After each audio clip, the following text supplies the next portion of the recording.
सुप्रभात विद्यार्थी मित्रों। ધોરણ 4 વિષય ગુજરાતી દ્વિતીય ભાષા। આજે આપણે જે પાછલા જે આપણા પાઠ છે તેમનું પુનરાવર્તન શરૂ કરી રહ્યા છે। તો આપણી પાસે પહેલો છે પાઠ નંબર 7, એનું નામ છે આ પાઠનું નામ આવડે છે।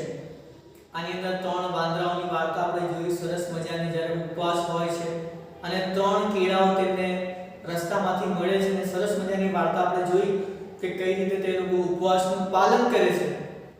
તો આપણે આ જે વિડિયો છે તેની અંદર કોઈ વાર્તા કે કંઈ જોવાના નથી, આપણે માત્ર જે તેના સવાલ જવાબ છે તેનું પુનરાવર્તન કરી રહ્યા છે। તો આપણે આગળ વધીએ અને શરૂઆતની જે એક નાનકડી સરસ મજાની કાવ્ય છે, જે ગીત છે, તેને આપણે વાંચીએ। તો પાઠ નંબર 7 આ પાઠનું નામ આવડે છે, એની અંદર આપણે જે પહેલું જે ગીત છે તે કરતા હુપા હુપ વાંદરા કરતા હુપા હુપ, ઘડી ન બેસે ચૂપ વાંદરા કરતા હુપા હુપ, ખી ખી ખી ખી હસે વાંદરા કરતા હુપા હુપ, જંગલ જંગલ વસે વાંદરા કરતા હુપા હુપ, કેળા જામફળ ખાય વાંદરા કરતા હુપા હુપ, તાજા માજા થાય વાંદરા કરતા હુપા હુપ, હિંચકે ડાળે ડાળ વાંદરા કરતા હુપા હુપ, ભરતા મોટી ફાળ વાંદરા કરતા હુપા હુપ, કોઈ થીએ ક્યાં ડરે વાંદરા કરતા હુપા હુપ, દરિયે મારક કરે વાંદરા કરતા હુપા હુપ। તેના જે કવિયત્રી છે તે કિરીટ ગોસ્વામી છે, જેમણે આ સરસ મજાનું ગીત લખ્યું છે। અને આપણે આની માહિતી જે પહેલા પાઠ સમજૂતીની વિડિયોઝ છે તેની અંદર લઈ ચૂક્યા છે। વાંદરાઓ કયા કયા કામો કરે છે તે આ સરસ મજાની કાવ્યમાં ગમ્મત તરીકે સમજાવવામાં અને દર્શાવવામાં આવે છે। તો આપણે જે આગળ પ્રશ્ન ઉત્તરો છે તેની તરફ વધીએ। કોણ પૂછી શકે છે? જે પહેલાના આપણા પાઠ છે તે પાઠના રીતે આપણે આ જેટલામાં સવાલો છે તેના જવાબ આપવાના છે। જે 1 થી લઈને 7 કે 8 સુધીના પાઠ છે તેની અંદરથી આ સવાલો લેવામાં આવ્યા છે અને આપણને પૂછવામાં આવ્યું છે કે આ સવાલ કોણ પૂછી શકે છે। તો આપણે સવાલ જોઈએ। એમાં પહેલું છે, મને એકલા ખાવાનું ગમતું નથી, તમે મારા ઘરે જમવા આવશો? આ સિમરન બકરી પૂછી શકે છે સવાલ। બીજું, મિક્કુ હું તારી પૂંછડી પકડું, આ કોણ પૂછે છે? તો ટિંકુ પૂછી શકે છે આ સવાલ। ત્રીજું, સમા તું કેમ બેસી રહી છો, તો આ પ્રશ્ન શિક્ષક પૂછે છે। ચોથું, અરે મારું વિમાન ક્યાં ગયું, સરસ મજાનો જે પ્રશ્ન છે તે એક છોકરી પૂછે છે જ્યારે પતંગો ઉપરથી ઉડે છે ત્યારે।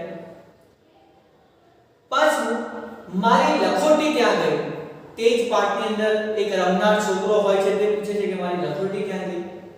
છઠ્ઠું, અબ્બુ તમે નાના હતા ત્યારે કઈ રમત રમતા, તો આ જે પ્રશ્ન છે તે અબ્બાસ નામનો છોકરો પૂછે છે।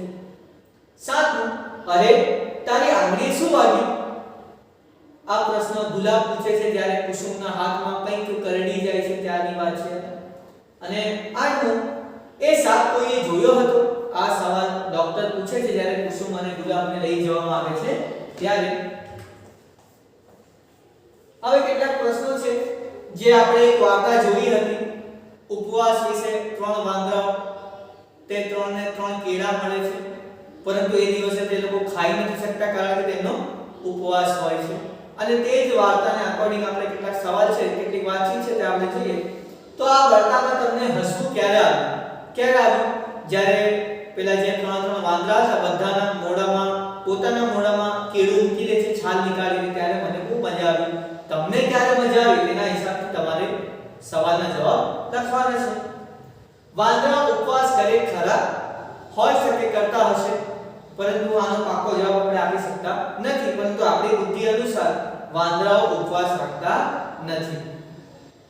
ત્રીજું, તમારા ઘરમાં કોણ ઉપવાસ કરે છે? મારા ઘરમાં વાત કરું તો હું ઉપવાસ કરું છું, મારા મમ્મી, પપ્પા, ભાઈ, બહેન બધા જ ઉપવાસ કરે છે। હવે તમારા ઘરમાં કોણ કોણ ઉપવાસ કરે છે તેનો જવાબ તમારે અહીંયા લખવાનો છે। તેઓ ઉપવાસમાં શું શું ખાય છે અને શું ન ખાય। એમ તો વધારે પડતો ઉપવાસમાં કંઈ ખાવું જોઈએ નહીં, માત્ર જે કંઈક પણ વસ્તુઓ આપણી પાસે પહેલાથી દર્શાવવામાં આવી છે આપણા પુરાણોમાં તે જ વસ્તુ આપણે ખાવી જોઈએ। અને તે વસ્તુ ન ખાવી જોઈએ, પરંતુ તમારે વિગત લખવાની છે કે કઈ કઈ વાનગીઓ તમે ઉપવાસમાં ખાઓ છો, તમારા મમ્મી પપ્પા ખાય છે અને કઈ કઈ વાનગીઓ ખાતા નથી. તો આપણે આગળના પ્રશ્ન તરફ આગળ વધીએ. પ્રશ્ન નંબર 5, વાર્તામાં વાંદરાઓના નામ શું છે? તો મિંકુ, ચંકુ અને બંકુ 3 વાંદરાઓ હોય છે અને 3 ના એ જ નામ છે. છઠ્ઠું, તમને શું લાગે છે કોને કેળું ખાવાની ઉતાવળ હતી? કેમ? જેણે છાલ ઉતારી એ વાંદરાનું નામ તમારે શોધવાનું છે કે કયા વાંદરાએ સૌથી પહેલા છાલ ઉતારી તેને જે કેળું હતું તે ખાવાની ઉતાવળ હતી. સાતમું, કેળું પાકું છે એ કેવી રીતે ખબર પડે? સિમ્પલ છે, કેળું પાકું હોય તો કેવી રીતે ખબર પડે કે નરમ હોય, પોચું હોય, પરંતુ જ્યારે તે કડક હોય તો તે કેવું લાગે છે? કાચું લાગે છે. પરંતુ એના બીજા પણ કેટલાક પ્રકારો છે જેને તમે ઓળખી શકો છો કે કાચું છે કે પાકું. જે પીળા રંગનું કેળું આવે છે તે પાકું હોય છે અને ગ્રીન રંગ, લીલા રંગનું જે કેળું આવે છે તે કાચું હોય છે. આઠમું, કેજી કાચી છે કે પાકી એ કેવી રીતે જાણી શકાય? તો કેરીને પણ આપણે એ જ રીતે જાણી શકીએ છીએ. જો એ ગ્રીન રંગની હોય અને કડક હોય તો તે કાચી છે, અને તે પીળા રંગની હોય અને નરમ હોય તો તે પાકી કેરી છે. એવી રીતે તમે જાણી શકો છો. નવમું, છાલ ઉતાર્યા પછી શી મુશ્કેલી થઈ? જ્યારે છાલ ઉતારી લીધી વાંદરાઓ તો શું મુશ્કેલી થઈ? તો એ કેળાને ક્યાં સંભાળીને રાખવું? જો કોઈ જગ્યા પર મૂકીશું તો કીડી મકોડા થઈ જશે. તો આ એક મુસીબત થાય છે જ્યારે તમે કોઈ પણ વસ્તુની છાલ ઉતારી લો ત્યારે. 10મું, કેળાને સાચવવાનો ઉપાય કોણે યોજ્યો? આનો જવાબ તમારે જ ફાઇન્ડ આઉટ કરીને લખવાનો છે. અત્યારે આપણે પુનરાવર્તન કરી રહ્યા છીએ. 11મું, છાલ ઉતારીને કેળાને સાચવી શકાય? તો ના, પરંતુ હા, એને સાચવી પણ શકાય છે. ક્યારે? જ્યારે તમારા ઘરમાં ફ્રીજ કે રેફ્રિજરેટર કે હોય ત્યારે તમે કેળાને સરસ રીતે સંભાળી શકો છો, સાચવી શકો છો. 12મું, તમારા ઘરે શાકભાજી અને ફળો કેવી રીતે સાચવવામાં આવે છે? શું તે બધા એક જ રીતે સચવાય છે કે જુદી જુદી રીતે? તો એક જ રીતે સચવાય છે. તમારી પાસે એક બાસ્કેટ હોય જે તમે ફ્રીજમાં કે રેફ્રિજરેટરમાં મૂકી શકતા હોય, તમે બધી જ વસ્તુઓ જેટલા પણ છે તમે સાથે મૂકી શકો છો. કેટલાક ફળ એવા હોય છે જે પાણીમાં મૂકીને પણ તમે રાખી શકો છો. જેમ કે દ્રાક્ષ હોય છે તેને તમારે પાણીમાં બોળીને રાખવાની જ્યારે તમે ફ્રીજમાં મૂકો છો ત્યારે. એવા અલગ અલગ પ્રકારની શાકભાજીઓ અને જે ફળો છે તેને અલગ અલગ રીતે સાચવી શકાય છે. આપણે આગળ જોઈએ. કોણ બોલી શકે છે? વાર્તાના અત્યારે જે આપણે વાર્તા જોઈ ઉપવાસ વાળી જે આપણે પહેલા શીખી ગયા છે તેના અકોર્ડિંગ આપણે જવાબ આપવાના છે કે આ વાક્ય કોણ બોલી શકે છે? તો પહેલું, તો હું આજે કેળા વહેંચી દઉં. આ વાક્ય બંકુ બોલે છે. બીજું, આજે આખો દિવસ ભૂખ્યા રહીશું એટલે કાલે ભૂખ લાગશે. આ વાક્ય ચીંકુ બોલે છે. 9, આપણે છાલ ઉતારીને બહુ મોટી ભૂલ કરી. આ વાક્ય મંકુ બોલે છે. 4, ખાવાનું સાચવી રાખવા મોંમાં મૂકીએ તો કેવું? આ વાક્ય ત્રણે એક સાથે જ બોલે છે કે ભાઈ મોઢામાં રાખીએ તે વધારે સારું છે. અલિયા, તું મારું કેળું ખાઈ ગયો. આ વાક્ય કોઈ બોલતું નથી. કારણ કે કેમ કે બધાએ બધાનું કેળું પોતાના મોઢામાં મૂકી દીધું હતું. અને 6, કેળું ખરેખર મીઠું હતું. ત્રણે જ કહે છે કે હા, સ્વાદિષ્ટ અને મીઠું કેળું હતું. જ્યારે તે પેટમાં નીકળી જાય છે, ગળી જાય છે ત્યારે. પ્રશ્નોના જવાબ આપો. આપણી પાસે MCQ ટાઈપ ક્વેશ્ચન છે તેના આપણે જવાબ જોઈએ કેવી રીતે આવે છે. પહેલું, વાંદરાઓને કેટલા કેળા મળ્યા? તો તેના આપણે વિકલ્પ જોઈએ તો અ 1, બ પાકા અને ક 3. તેનો સાચો જવાબ છે ક 3 કેળા મળ્યા. બીજું, સૌથી પહેલી છાલ કોણે ઉતારી? તો એના વિકલ્પો છે અ મંકુ, બ ચીંકુ અને ક બંકુ. તો સૌથી પહેલા જે છાલ છે કેળાની તે બ ચીંકુએ ઉતારી. આગળ આપણે જોઈએ બીજા કયા પ્રશ્નો આવે છે. પ્રશ્ન 3, ભૂલ ભારે પડવી એટલે શું? તો એના વિકલ્પો આપણે જોઈએ. એ ભૂલનું વજન વધી જવું. બ ભૂલના કારણે કેળાને મુશ્કેલી વધી. ક ભૂલના કારણે વાંદરાઓની મુશ્કેલી વધી. તો એનો સાચો જવાબ છે ક ભૂલના કારણે વાંદરાઓને મુશ્કેલી વધી. 4, સૌથી પહેલું કેળું કોણ ખાઈ ગયું હશે? તો એના આપણે વિકલ્પો જોઈએ અ મંકુ, બ બ ચીંપુ, ક બંકુ કે ડ ત્રણે સાથે? તો સૌથી પહેલા મોઢામાં કેળું કોણે મૂક્યું હતું? ચીંપુએ. તો એનો સાચો જવાબ છે બ ચીંપુ. પાછળ સવાર પડતા જ પારણા કરવા એટલે શું? તો અ સવાર થતા જ ભોજન ખાવું, બ સવાર થતા જ કેળા ખાવા અને ક સવાર થતા જ પારણું હલાવવું. તો એનો સાચો ઉત્તર છે અ સવાર થતા જ ભોજન ખાવું.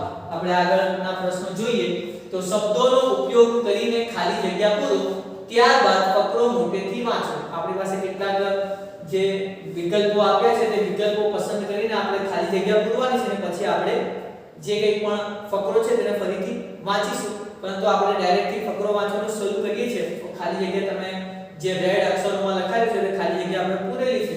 તો આપણે વાંચીએ. મંકુ, બંકુ અને ચીંપુ પાક્કા દોસ્તો. એક દિવસ તેમને 3 કેળા મળ્યા.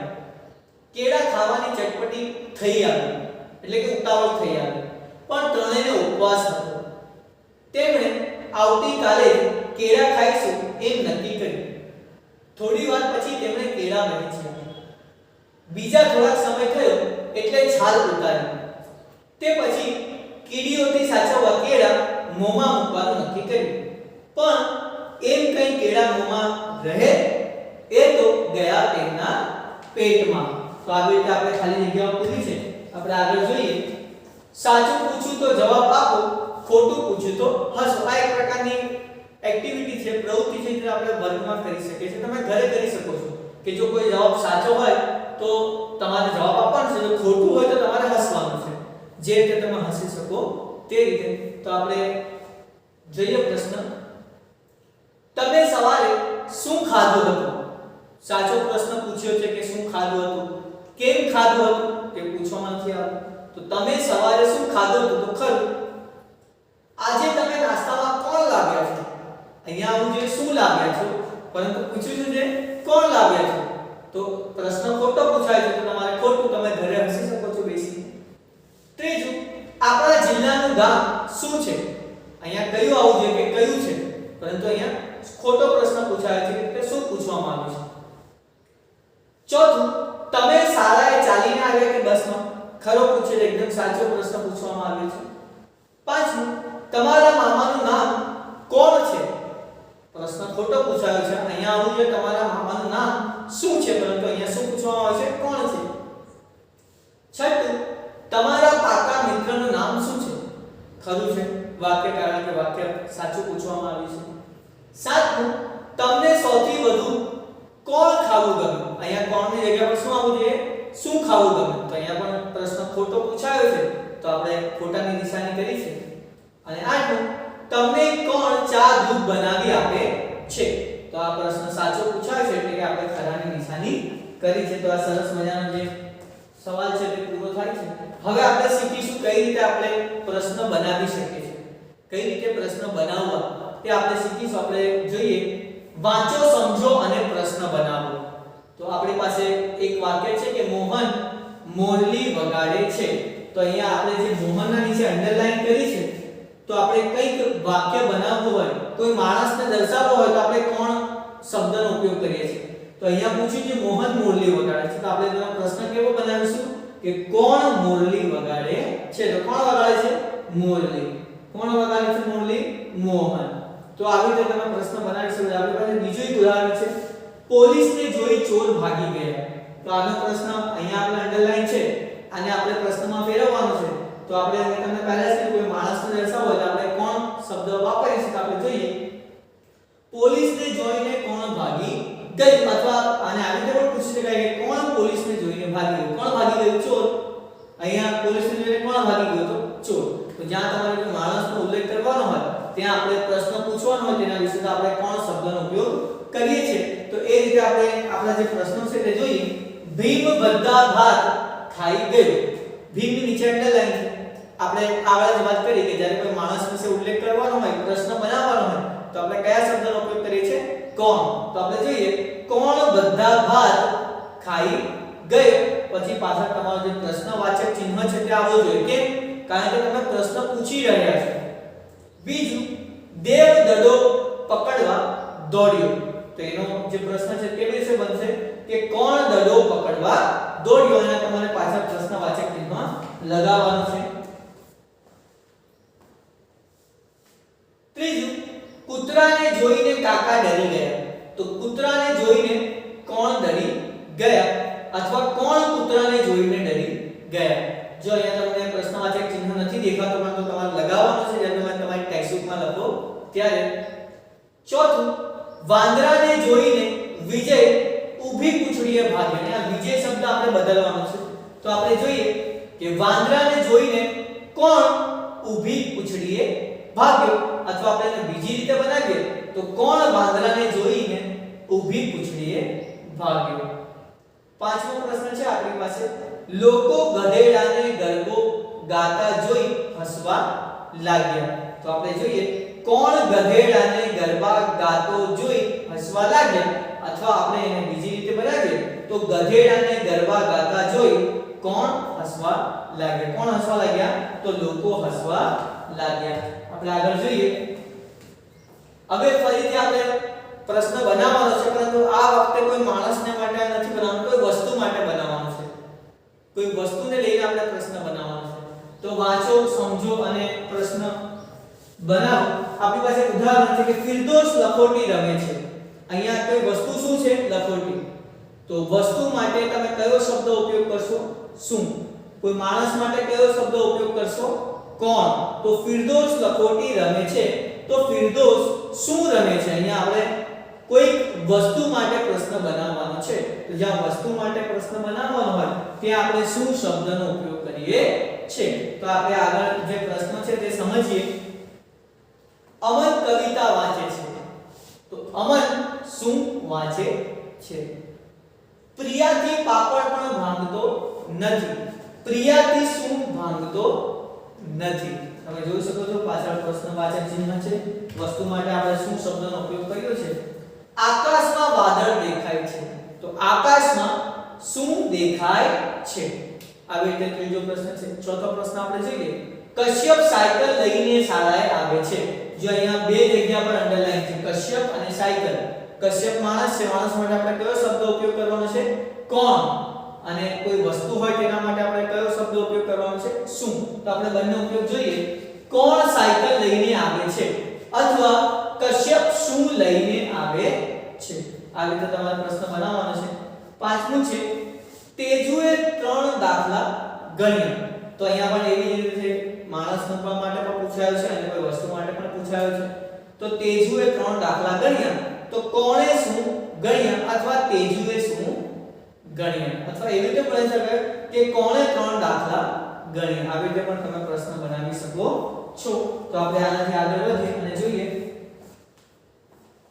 અહીંયા ફરીથી આપણે પ્રશ્ન બનાવવાનો છે કે વાંચો, સમજો અને પ્રશ્ન બનાવો. જ્યારે કોઈ સંખ્યા વિશે પૂછવામાં આવે પ્રશ્ન ત્યારે આપણે કેટલી, કેટલો, કેટલું આવા શબ્દોનો ઉપયોગ કરીએ છીએ. આપણે ઉદાહરણ પર સમજીએ કે કાગડો 2 પૂરી લઈ ગયો. અહીંયા સંખ્યા છે.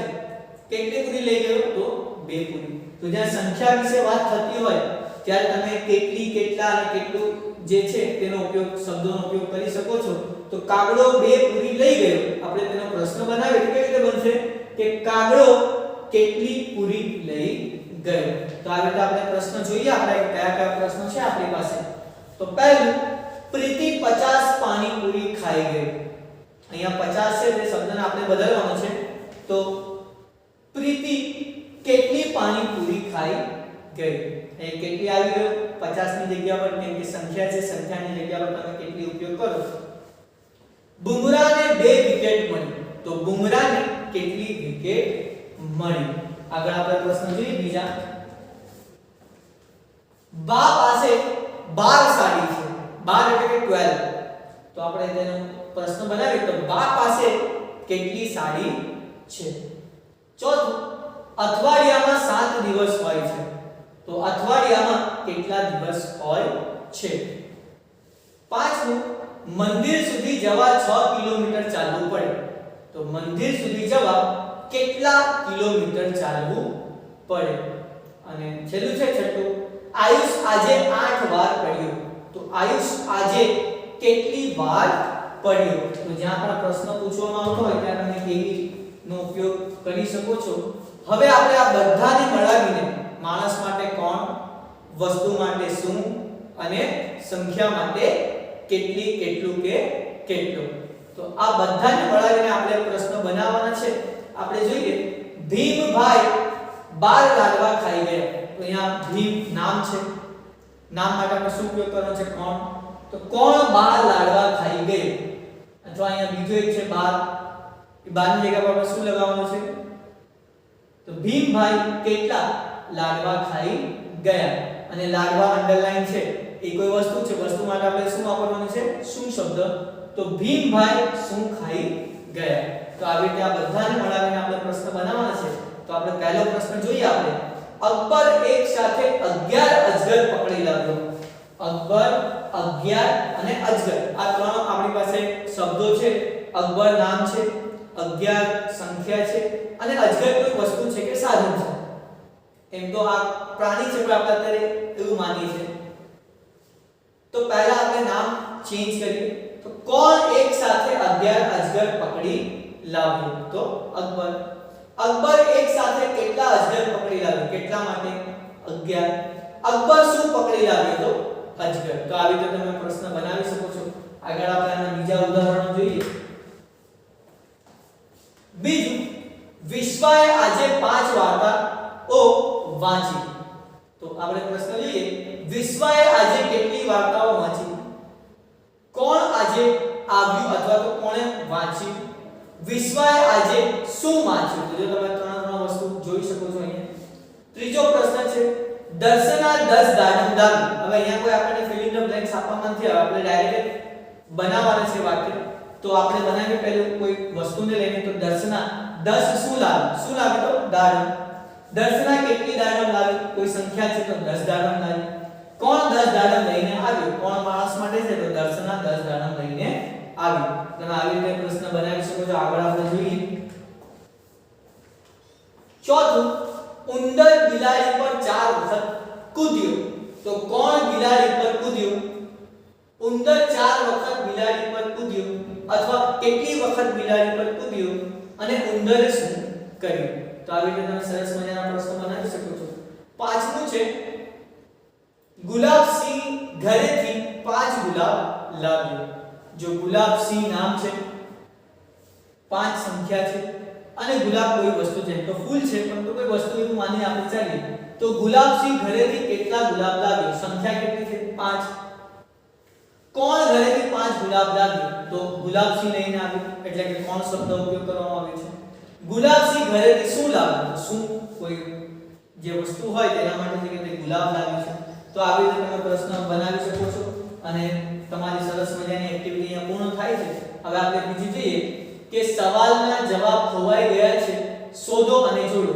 અહીંયા જે અલગ અલગ શબ્દો આપ્યા છે તે જવાબ છે અને વચ્ચે જે આપ્યા છે તે સવાલ છે.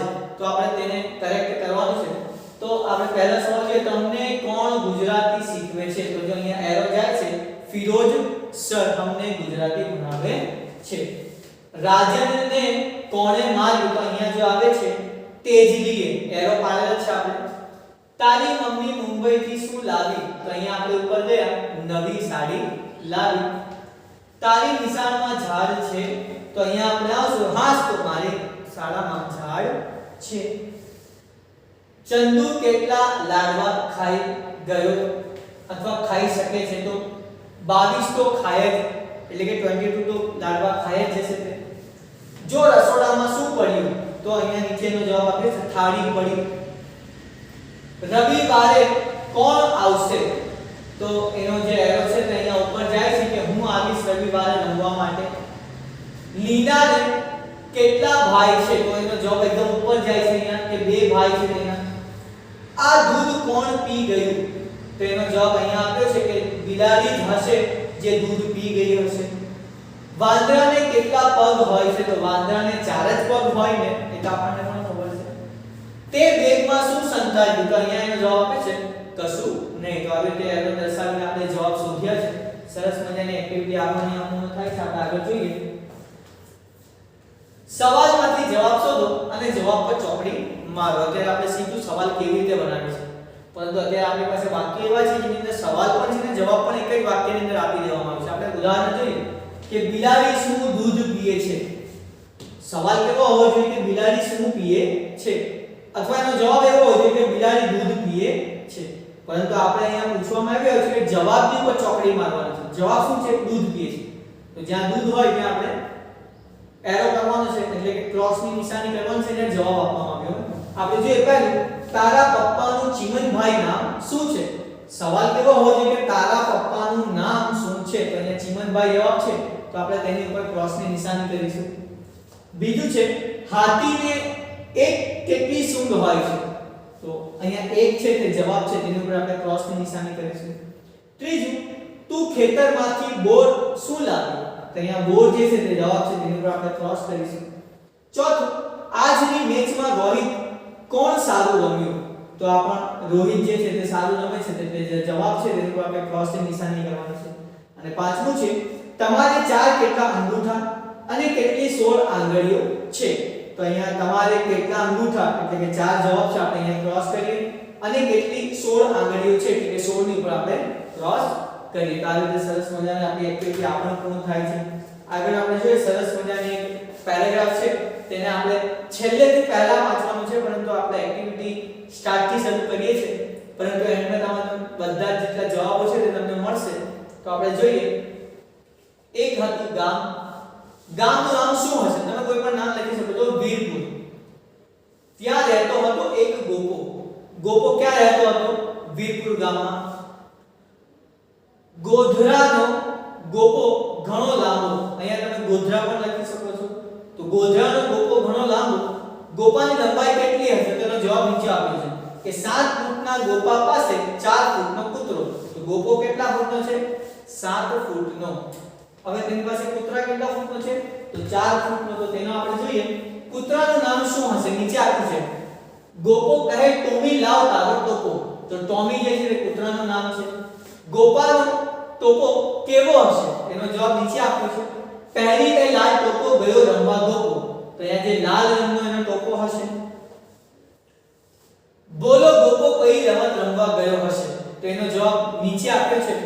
કાઢી ટોપો ગોપાએ હાથમાં લીધું બેટ. બેટ શેમાં આપણે યુઝ કરીએ છીએ? ક્રિકેટમાં. તો તે ક્રિકેટની રમત રમતો હશે. બેટની લંબાઈ શી હશે? તેનો જવાબ નીચે આપ્યો છે. 2 ફૂટના બેટથી એણે માર્યા 200 રન. તો અહીંયા 2 ફૂટનું બેટ હશે. સો કોઈ બોલ્યા આપણો ગોપો નંબર 1. તો આ સરસ મજાની એક્ટિવિટી અહીંયા પણ પૂર્ણ થાય છે. આપણે આગળ જોઈએ.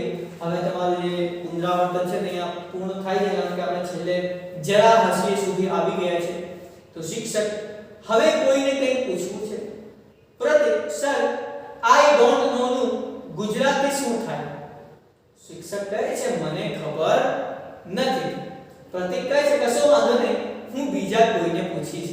પરંતુ શિક્ષકે તો જવાબ જ આપ્યો છે કે આઈ ડોન્ટ નો નો અર્થ શું થાય છે? મને નથી ખબર. તો વિદ્યાર્થી મિત્રો, આપણે અહીંયા અટકીએ છીએ. જે તમારું પુનરાવર્તન છે પાઠ નંબર 7. આ પાઠનું નામ આવડે છે તે અહીંયા પૂર્ણ થાય છે. આના પછીના વિડિયોમાં આપણે જે આગળ પાઠ નંબર 6 છે તેનું પુનરાવર્તન જોઈશું. ત્યાં સુધી આપણે વિરામ લઈએ છીએ. આભાર.